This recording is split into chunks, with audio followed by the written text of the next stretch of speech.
Тэгэхээр энэ ирээдүйн цаг дээр ярих биш, яг одооноос ахуулаад энэ иргэдэд мэдээлжүүлэх, аж ахуйн нэгжүүдэд мэдээлэл хүргэх чадварчуулах энэ ажлыг бол одоо манай танхим бөгөөд одоо бусад бизнесийн холбоодууд маш сайн ажиллах хэрэгтэй байгаад байна. Эс бөгөөс бид нар бэлтгэлгүй суужгаад нөгөө 3 жилийнхаа хугацааг өнгөрөөгөөд дахиад яг нөгөө Япон шиг юм болох магадaltaй гэж хараад байгаа маа. Тэгэхээр энэ дээр бол одоо маш яаралтай зохион байгуулалтанд орох хэрэгтэй харагдаж байна их баярсаа.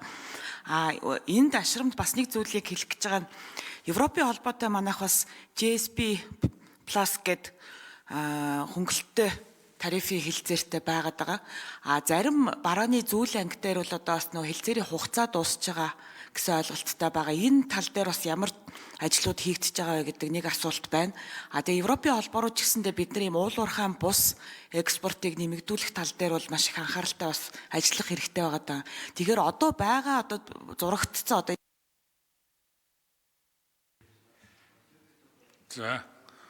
За энэ дэрийн 4-р микрофон лавжууд. Үед бол яг 7200 бараа бүтээгдэхүүний biz хийжсэн. Гэхдээ яг тэр үеийн цаг хугацаанд манай аж ахуйн нэгжүүд Европын дээр стандарт юг хангах тийм бараа материал үйлдвэрлэх болцоо бага байсан.